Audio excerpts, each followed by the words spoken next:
What's up, everybody? Welcome back to Croaked. I'm Potent Frog, and these are my two frog buddies, Joe and Adam. We didn't agree to that. Yo. Today, what we want to catch up with everybody. Really, I mean, it's been a while since we've done an episode, so I want to ask you guys, what have you been up to? Have you been playing any new games, any new movies you've seen? What have you guys been up to? Just same old stuff, really. Been streaming Magic. The Vintage Cube is up for anybody who plays Magic and knows what that's all about. It's been a lot of fun. It's my favorite time of year. They put it up around the holidays, and it's, in a lot of people's opinion, the best type of Magic is cube drafting, and the best cube drafting is Vintage Cube. So it's been fun. I've been trying to stream that, make some videos. Yeah, that's about it on the Magic front. I played Don't Starve together with some friends a few days ago, which I'd never played before. I have that. I've not played it in extent though. Yeah, I had heard about it, and I've heard people loved Don't Starve, like the first game, you know. Yeah. And then they came out with Don't Starve together, and people were like crazy for that. But I never played it. I played some other. I mean, not that Stardew Valley is like similar to that because it's just a farming sim, but you know, I played Stardew Valley. I played, you know, some other survival stuff, but never something like that where you're you just kind of die. Yeah, you can just keel over. Yeah. But yeah, I haven't played much of it, but it seems cool. Yeah, that's a good one. Have you played it at all, or? I played the first one a bit. I have Don't Starve Together. I played it by myself. I think you can play like solo, even like the AI gives you a companion or whatever. But I have not played it in extent enough to really know too much in depth about it. But I did play the first one a little bit, and I liked it. I liked it all right. Yeah, I'm not sure if I'm gonna get into it or not. It's it seems like it would be fun. But I think just some of the mechanics kind of turned me off of it. Like, the fact that it seems like, at least, you have to kind of constantly be foraging in the beginning. Yeah. And a lot of the like combat mechanics seem a little, I don't know. Not that I expect them to be super precise because it's like a free game, I think, or it's like close to free, but they're very touchy. Yeah. Yeah, I don't know. And I think obviously some of the appeal is the puzzle solving and the survival aspect of it, of like figuring out what you need to do to make certain items. And it's certainly not like a super hardcore survival game, but it doesn't really let you know what to do right away. And so yeah, I was confused as to like what the goal was. But I guess, you know, it's in the title, just Don't Starve. Anyway, but yeah, it seems cool. I've been playing with a couple friends, and yeah, back when I played it, it was kind of hard to figure out right at the beginning, but had to watch some YouTube Let's Plays. Yeah. Yeah. Besides that, I've been playing a game that I've been playing a lot before. It's sort of in the same vein as Magic. It's called Slay the Spire. I don't know if you've heard of that. Oh yeah. It's another card game, but it's sort of a card game that is also an RPG. Like you're climbing levels of this tower to then defeat all these bosses and stuff. That's the one where you're like, going through the tower, like it's like a dungeon kind of thing. Yeah. So you have all these like branching paths on each floor. There's maybe like 3 or 4 different paths you can take, and then on those paths they have some other branches, you know. Yeah. You fight like a big boss bad guy, and then at the very end, not to spoil it, I guess it's kind of a spoiler if you're just starting out in the game, but you unlock the capability to fight the heart at the end of the game, which is the ultimate bad guy, the ultimate baddie. And then it just scales up from there. So anyway, it's another fun card game I've been playing, and I'll probably start streaming that soon too, maybe on on Saturdays, Slay the Spire Saturdays or something. Well, hell yeah, that's awesome. What about you, Adam? Have you been playing anything wacky and wild? Actually, I haven't. I've been just feeling very reminiscent of old school games. So I've been playing like old school Skyrim. You know, I mean, Oh yeah, you can't beat just Skyrim. modding it. Yeah, you just. I've been like, No, I you never can't really beat did a. I never really did a full like mod playthrough, so I have like 50 mods installed, and Yeah. I'm like playing it all. It's really fun, man. But yeah, I've just I always go when I find myself like being bored of new games, I just go back to old school games that I grew up and loved playing. So yeah. Oh yeah, like I remember like talking with you about like what mods to get, and like we were all really excited, and we were all got us like wanting to play Skyrim again just from talking about them.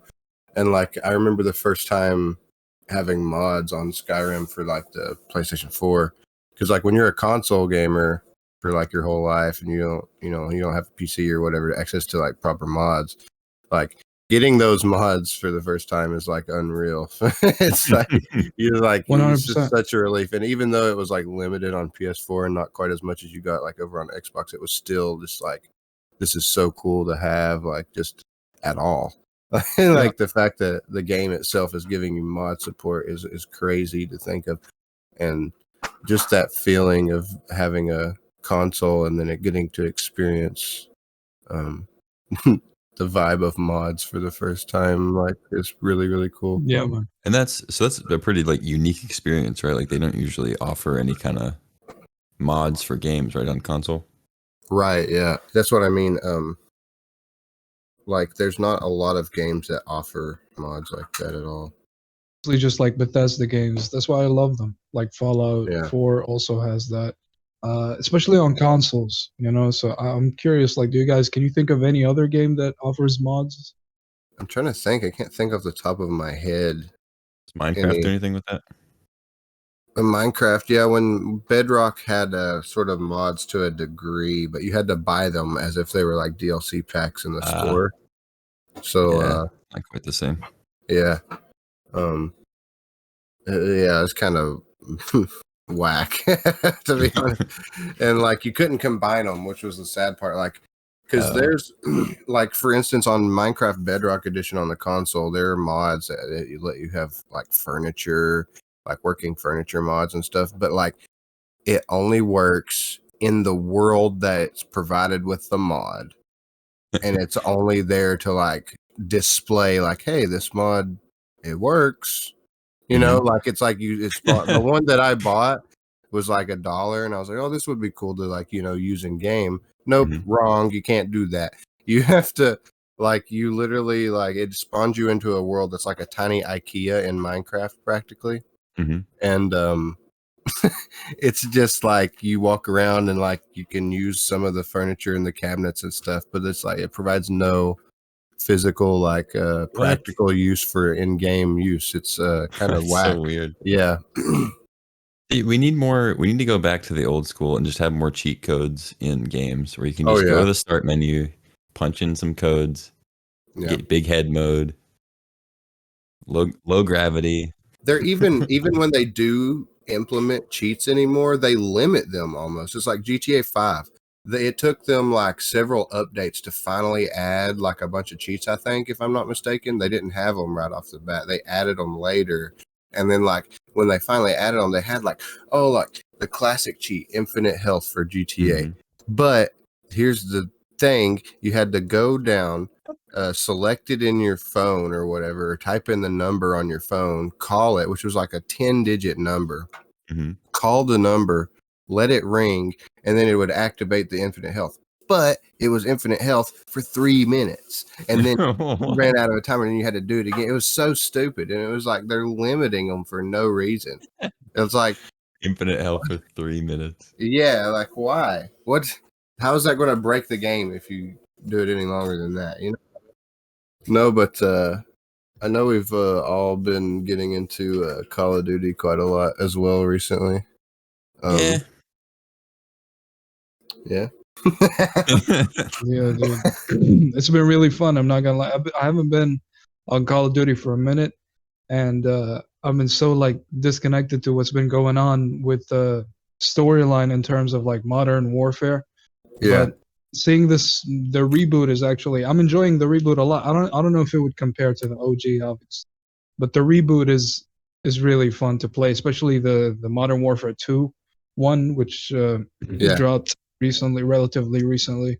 It's very badass, and certain characters we got to see like really just do amazing shit that we wanted them to do in the first one, but really didn't see them. Like the Ghost, for example. I'm sure everybody's going crazy about Ghost. Oh, Ghost yeah. is like the biggest character in Call of Duty now because he's just so badass. It's kind of cool, man. But even the multiplayer I've noticed is very interesting. You know, we did some Call of Duty trolling videos. I mean, you guys did it, and it was fun, even just to play it with people. People seem like they're less toxic online, but more toxic, like, you know, for example, like on Twitter or social media, just complaining about it in general. But yeah, what do you guys think about that? Yeah, like Call of Duty streamers especially complain the most out of anybody that I see with Call of Duty.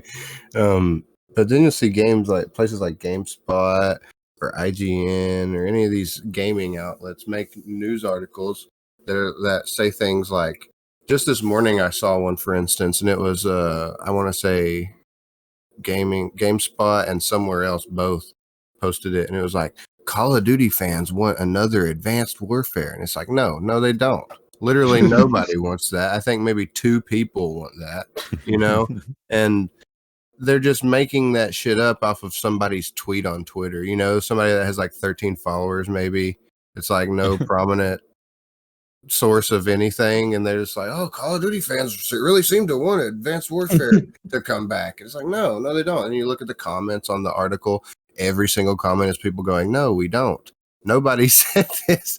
Like every single comment. And it's like, it makes you wonder, they're just trying to almost cause people to be divided. Like they want people to be divided almost about the game.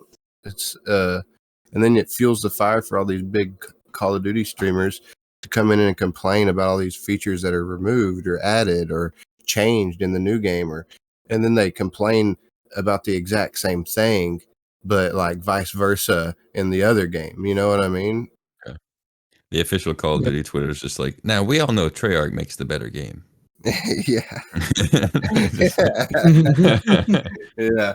Like literally, it's just made for division almost a lot, and a lot of the biggest streamers and content creators around Call of Duty fuel the fire because they say things like that and they make these absurd claims. And then you have people like Nick Merc is the, like, for instance, I mentioned him earlier before the podcast started. He's like literally one of the biggest antagonists with this stuff. Yeah, like he's the biggest one that's like the biggest antagonist with all this stuff, because he's always like, I've not seen a single video of Nick Merch that's not him like utter like at the verge of raging, yelling, complaining about some Call of Duty feature, like on a podcast or like on his stream, like looking at the camera and like rage complaining about something. And then I see news articles everywhere. Nick Merckx says that, you know, people need to stop playing Shipment because it makes people bad at the game or something, you know, like stupid, just nonsense claims. And then they'll also complain about changes in the game, that they removed advanced movement, and then they'll add advanced movement back in the next game, and then they'll be like, they should take advanced movement back out. This is stupid. Like, you know, it's nonsense to hear every week deferring claim from the same streamer's mouth. You know? Yeah. Yes. Like how much of that Nick Merc stuff is like him saying it, and how much of it is just like pulled clips from the podcast to like make that narrative? Right. True. You know? Yeah, I'm sure that you never really know. Yeah, I'm sure that some of it is definitely like obviously pulled out of context a little, like, but like how many clips do you see of people, you know, comedians or streamers or whoever, or like you'll see the clip of them just like raging, yelling, And then literally half a second after that clip's cut off in that episode of the podcast, they're like, but yeah, I mean, it's whatever. If that's what they want to do, then that's what they want to do. And then, I know that there's like they'll go on another, explanation or they'll simmer down and it's just, all you see is the clip of them. And that's why they don't know what they're doing. Well, I think and I could be wrong. I mean, like call me out on that if you watch Nick Merck's, in the comment section or whatever, but like there's the call out button. Where's my call out button? But I think he fuels it a little more even by like sharing clips of himself complaining about these things or like going on to these podcasts and like just getting so heated over something so small that's like a tiny feature in the game. Like I was mentioning before, ranked play. He was complaining like, oh, you need to add ranked play, but like in the same breath says, oh, we don't need matchmaking that's based off of our skill base, like we don't want skill based matchmaking, but that's literally what ranked play is practically. It's skill based matchmaking. It's just people who are ranked and good at the game, so it's matching you with people who are ranked and good at the game who are also big stringers. So like it just doesn't make sense to complain about the same thing that are from both sides of the perspective in a way that makes it seem like you hate both ends of it. In my opinion, you know what I mean? I could see the argument of like, if you want a non-ranked, non-skill-based matchmaking lobby, and then also a ranked lobby where you have a rank specifically, and you can say I'm, platinum whatever, I'm gold whatever, and then you can have that offset of like if I just want to go into like pub matches and be among the rabble, like, right, and have a variety of skill, because like I think that's sometimes what people miss when they're just like hardcore ranked gameplay, like sweaty players, and they get so good at the game that's all they play with is like the hardcore sweats. Like a lot of them want to dial that back sometimes and go play with people who maybe aren't that good. Not even just to like shit on them and kill them easily and whatever, rack up their fucking kill streaks or whatever, but just because it's more fun. Like a lot of times it's people that maybe are using guns that aren't like meta, or they're trying different styles of gameplay that like you're not used to seeing. Maybe it's like an old school way of playing the game, Yeah. But that might be. I mean, I'm not trying to like defend him or anything, but like that might be kind of what he's saying is like I want a place where I can play non-ranked, non-skill based matchmaking Call of Duty, and I want next to that I want a ranked system. I guess where I can kind of play both, Yeah, I guess I could have worded it a little different. Like, I guess I'm trying to say like the way that they present themselves and the way that they present it on social media with all these clips and all these things, he is unhappy no matter the decision that's being made.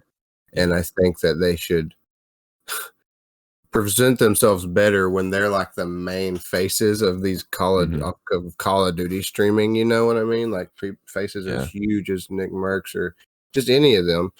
The temptation to like put out clickbait stuff is like so strong. Yeah, for sure. Absolutely. It feels like that's almost what you have to do with Call of Duty because it's such a diluted area of YouTube and well, really any gaming source, because it's like there's so many people doing Call of Duty content. And when you're like the biggest Call of Duty person, you're going to have to be competing still with all the upcomers. So you're going to have to be doing things like that, I guess. So I guess I understand at the same time, because I understand not wanting change in something that you really like, but I also understand wanting change for people who really do want it for the better of the game. But yeah, and I mean, we were talking before the episode that there's a difference between voicing your opinion and demanding change.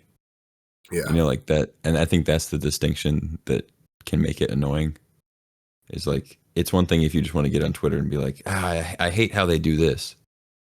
And between that and like getting on Twitter and going, they need to change this now, or I'm not playing, you know? Right.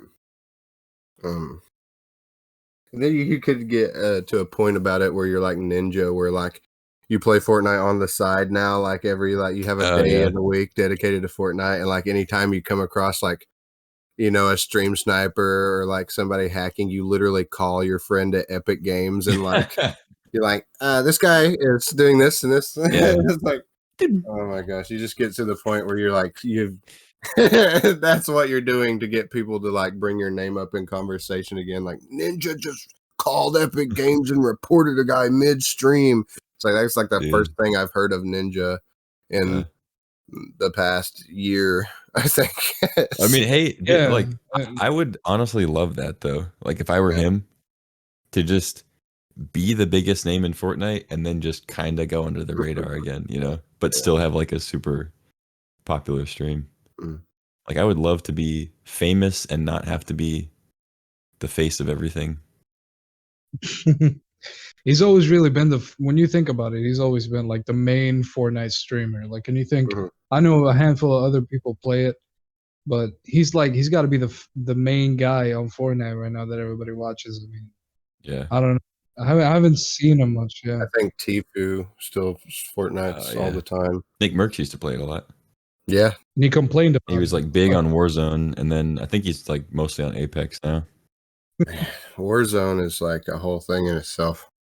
Yeah, well, it's a lot. It kind of had some of the same problems that Fortnite had, where it was a lot of matches where you're just like running around looting, and then you just get waylaid by somebody you didn't see, and it's like, okay, well, there goes 20 minutes of looting. Yeah, well, I got to the point where everybody I knew, like at its peak popularity, they were playing it all the time, and then like, you know, they were playing it every day, and then like they would have a set day also to play it, and so like they would be also playing it on top of that, and then you would have like no other games to play because everybody was on that Warzone kick.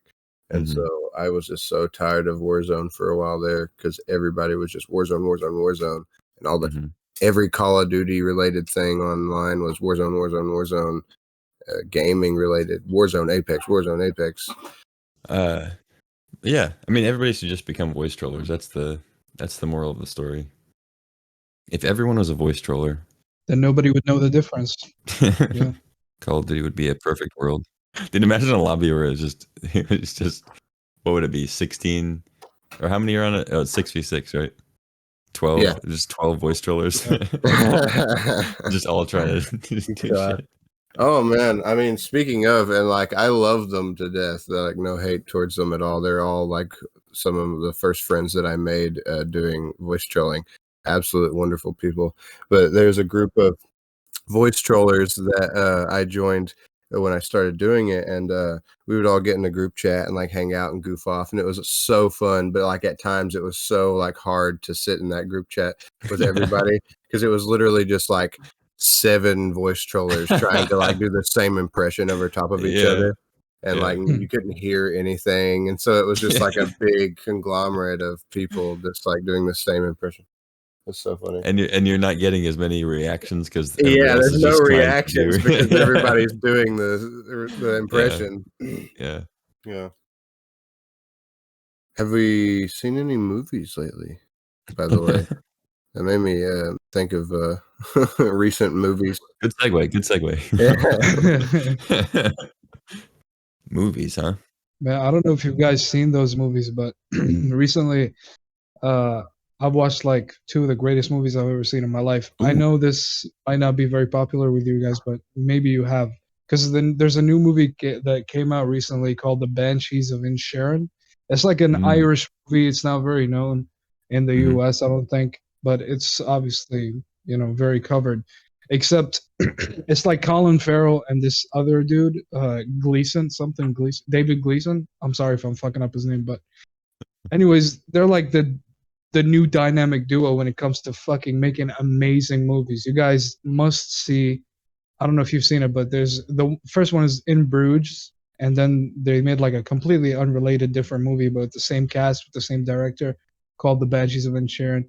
Very beautifully made movies that, you know, I understand you may not like them if you're like the type of guy to go into a movie just because you can't wait until like, you know, a jump scare shows up, or like, you know, somebody killing somebody, or like you're always like, where's the action, or like too much, or a naked lady, a naked lady, of course, or like for me, I really enjoy rich dialogue, and a lot of people go like, oh, I hate this monologue, this movie has too many monologues, what the hell, let's just get to the action.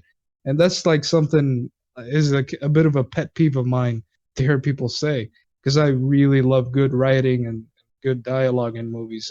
But yeah, have you guys seen any of those movies, or is there like any movie that you've seen where people call it like there's a lot of monologues, quote unquote, on it, and there's like a lot of scenes where they talk a lot, but you actually really enjoyed the conversation? The Banshees of Ed Sheeran. I'll have to check that out. With Liam Neeson, huh? But there. Speaking of like movies like that, there's one movie that like really did well, and I love the movie. It's like I don't hate the movie. The Avengers, the first Avengers movie, kind of upset me a little with how long it took to get to the fucking point with the superheroes. You know what I mean? They were like taking way forever to find Hulk, and like, you know, building up to getting everybody just even in the same area before you even seen any Avengers type shit, really. And so, dude, I remember loving that movie, but I do not remember like anything about it. Yeah, there's been so many Marvel movies since then. Yeah, like, exactly. The best parts of that movie were like at the very end, like last 10 minutes of the movie where they're fighting. You know, whatever. Yeah, that's the main event. That's the climax of it all. And that's about the rest of the Avengers movies were like all superhero, you know, like full superheroed out, you know. And that first two, even Ultron was kind of like that. The first two Avengers movies like had so much buildup, and at the time I was like a little younger, you know, and so I was just ready for, you know, I was like, come on, let's see the Avengers. Like, you know what I mean? Yeah. It's just that makes sense. You also didn't really know English at the time, so you weren't really sure what they were talking about. But now that you've mastered the language, I only spoke Swahili for my first. So you were like, you know, you bring me the action except in Swahili, and then now you kind of understand more of the language. You spoke Swahili with a country accent. No, I love movies with like good, you know, setups and stuff, and like, you know, I'm trying to think of some good ones like that are good examples of that I really enjoyed recently. Well, I just watched this movie called The Banshees of Inisherin. You know what? Goof on me. Goof on me as much as you like. No, but when you watch that movie, you love it. Dude, I have heard of that one. There's actually, you know, Giant Bomb, the other game reporter site, whatever. Oh yeah. Call them, I've listened to them since like they started back in 2008. There was a guy, I don't think he was ever officially with Giant Bomb, but like he was on a lot of podcasts and was like involved with them. But his name's Danny O'Dwyer, and he of course is Irish, and he was talking about that on Twitter, that movie, and he was just kind of saying how it hit home for him, like how all the characters were like people that he knew, essentially, like that they were well represented of like Irish people that he knew. And he's like, I know it's not going to mean as much to everybody else, but this movie was like really well done and whatever else. So yeah, I need to check that out. Yeah, it's very dialogue rich, very like, I love movies. I don't know if anything comes to mind for you guys, but certain movies that have like symbolism in them, but not too much of it. Symbolism that makes sense, and you know, leaves you at the end going, damn, did I really understand this movie right? Or did I not? So you had to go on Reddit and check other people's opinions on it just to have an opinion of your own. But yeah, a lot of movies like that, even series. Do you guys know anything like that? Well, you probably haven't heard of it, but there's a movie called Inception. It's like really nope, never heard of it. That's like the go-to didn't understand it movie. Yeah, it's really deep. Yeah. He's in a dream, and then he's in a dream within a dream, dreaming about a dream. You don't know if the top stops or not. I'm trying to like a good. I think Avatar. Like I just watched Avatar 2 around Christmas. Avatar has a lot of symbolism in it. Not that it's like very good symbolism or very meaningful symbolism, but it definitely tries to cram a lot of symbolism into those movies because of the whole key elements of the Na'vi are to be like, you know, like respectful and like reminiscent of tribal type of living, you know. One of the characters' names is actually Al Agori. But so let me ask you this though, since you've watched 2, and I'm sure you watched the first one when it came out, do you? This is the question that I've been asking my friends who watch it because I haven't watched it. Does it really live up to the first movie, especially after so long? Like, does it really? Do you remember the first one? Like, it lives up to it. It's good. I think so. I think the first movie's like I think we've discussed it on the podcast before, but like the first movie, most of its hype was around its visual effects rather than its like story. Because like I think it's well agreed upon that even in the second one, as well as the first one, that the storyline is just not strong. It's pretty cliche as far as the story goes. It's pretty predictable. It's pretty like cut and dry, you know. It's pretty just straightforward. And but the whole fun of those movies lies within like the world building and then like the fun of the adventure that comes with it. It sounds cheesy the way I say it like that, but like it really it's a fun movie to watch. It's fun to watch. I'm ready to rewatch Avatar 2 as soon as I can, you know, watch it at home. I'm ready. Like as soon as I can have access to it, I'm on it. I'm ready to rewatch it. I'm invested into the world at this point because when the first movie came out, me and my brother went and my mom went and seen it in theaters, and you know we really liked it at the time, and we got the DVD, and like me and my brother watched it on DVD a lot. Like every year that I would come visit them, every time I would visit, we would watch the DVD a lot. So me and my brother liked it a lot growing up. Even though it's not like the greatest of movies, but I really enjoy them. Oh, it's the greatest. There's a lot of like on Avatar 2, there's some moments where I literally busted out laughing in the theater because it was like so cheesy. Like it was supposed to be like super meaningful or whatever, and it was just like too cheesy, and I was just like, oh my god, you can't be serious. But those are the best movies. Like in truth, those are some of the best ones. Like when they take themselves so seriously that it becomes funny. Like I think I can tell the moment that without spoiling anything really. Like there's these giant whale creatures in the movie that they like hibernate and come back, you know, from time to time to this like water tribe or whatever. And they speak like whales, they sound like whales, but like when they talk to the Na'vi, they have subtitles on the screen, like they're just talking normally. And so it was like at one point, one of the whales comes up and says, "Oh," like the Na'vi's like, "How have you been?" And like the whale goes, "Oh, I'm fine. How's your baby?"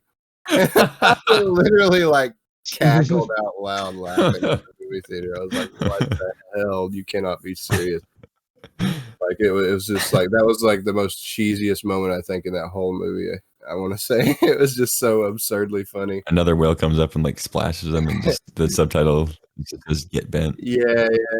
But like in the same breath, it's like an alien whale that's supposed to be like a million times smarter than like any living being, and so I get it. How's your baby? There's a little feature that I didn't notice in the first movie, or I guess I just didn't remember it rather. But in the first movie, the Na'vi, they don't have to have anything like on them. They don't have to be wearing anything, but they just like put their fingers on their throats and they can talk through like comms, like through electronic comms, like through the walkie-talkies and stuff.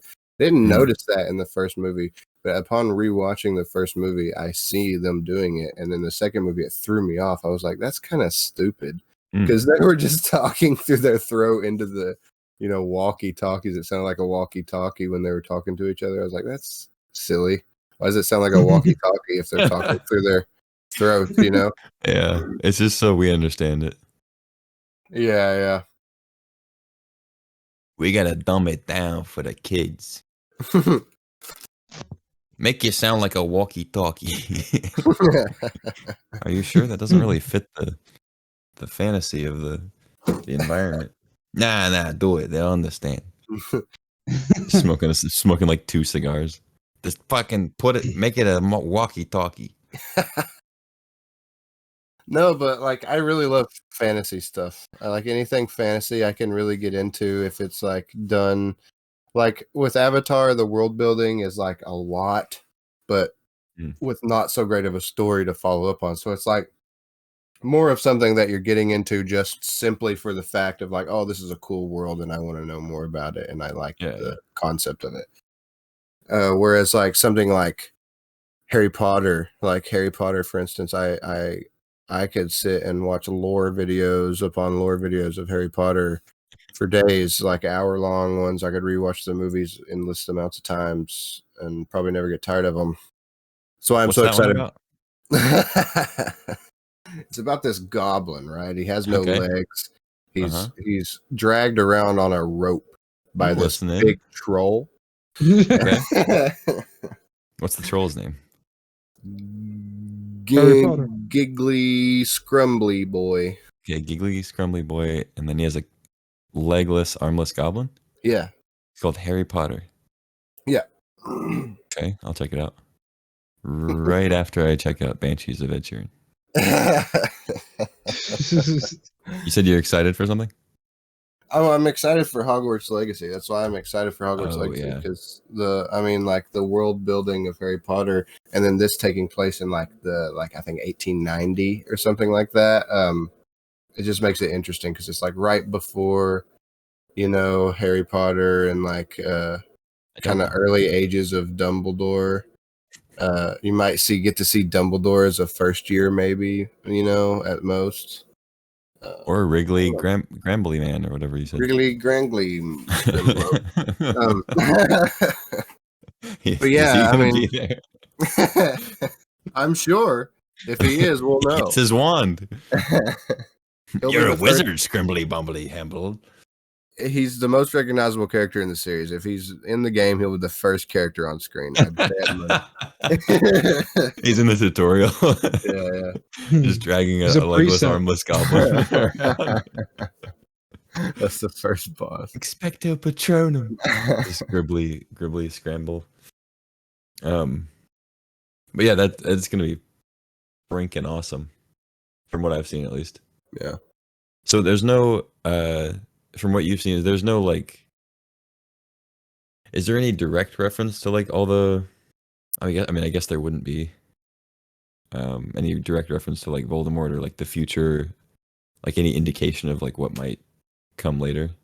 Not that I've seen too much of. It's not really gave away too much of the story. The story is that you come to Hogwarts late and that you come in starting off as a 5th year. You come in right off the bat as a 5th year because you're coming in late or whatever.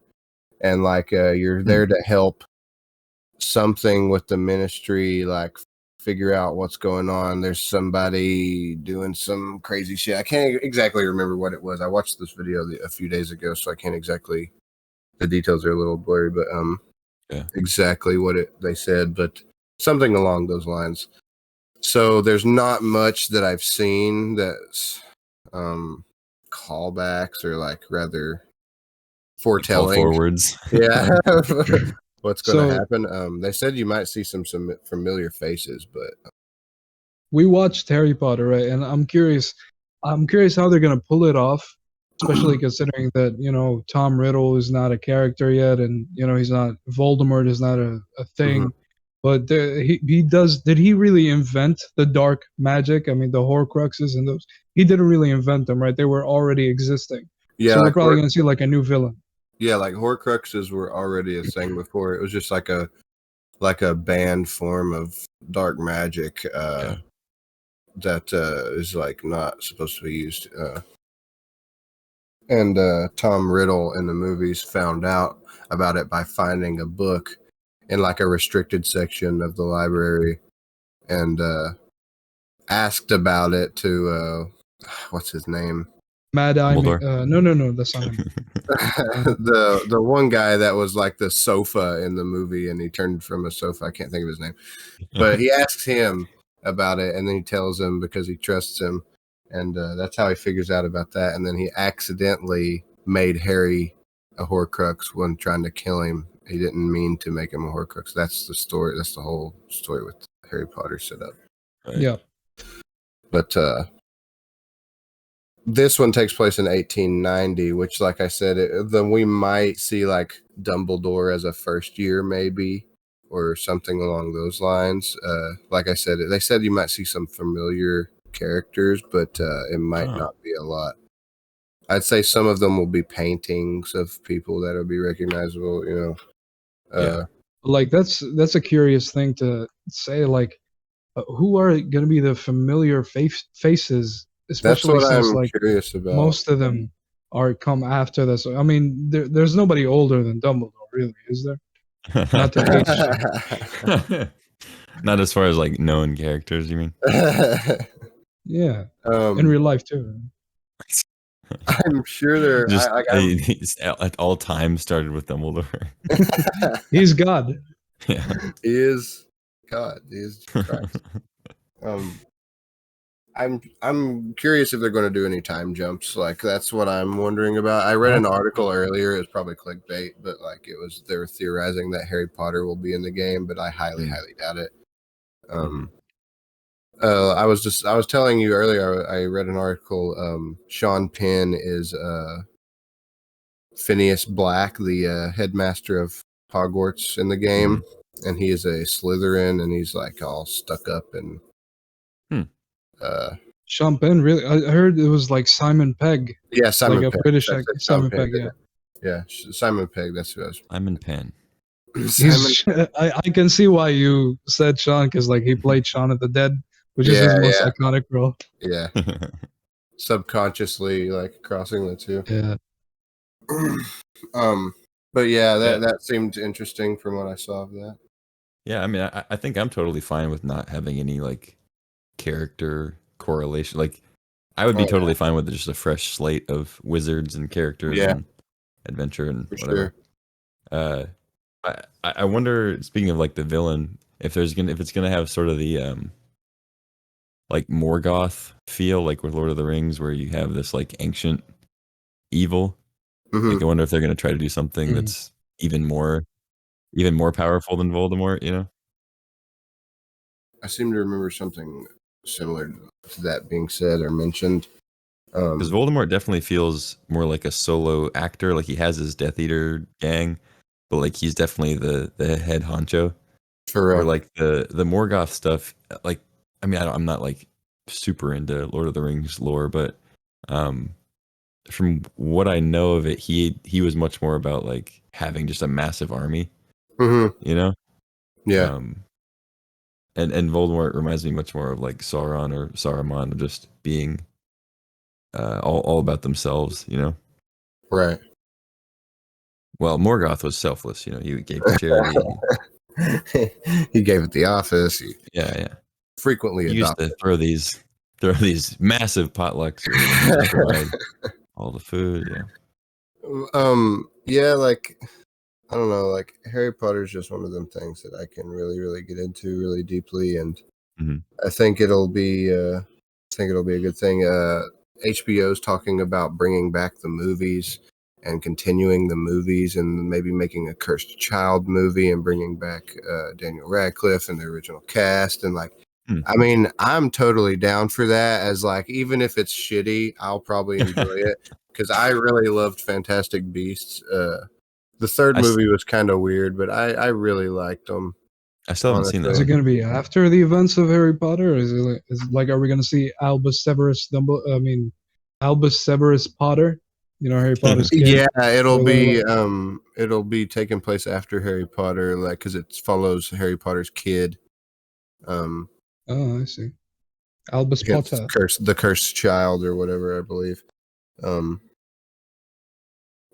So that will be interesting if that goes through and if they can get everybody back. If they try to bring it back and they have some other guy playing Harry, it's not going to be good. Like I can tell you now, I'm not going to be happy about it just because they shouldn't. Like if they're going to bring back something like Harry Potter where all the actors are still there and still available and probably would do it.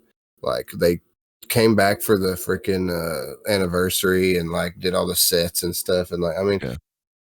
And then they deliberately just don't get them. Like it's a decision, which brings us back to like, you know, people complaining about changes and like, you know, being hypocritical about it. Like, I understand not wanting certain things changed, like certain things like that. Like them changing like things you don't want to change. Things I don't want, yeah. But I totally understand not wanting, you know, certain things to change in media. But like with Harry Potter, I just don't think I could enjoy it as much if it's going to try to be all nostalgia feeling, bringing back the franchise. Why are you going to miss out on some of the biggest aspects of that? You know, right? Yeah, it's like either have something new or do the old thing, right? Yeah, exactly. Yeah.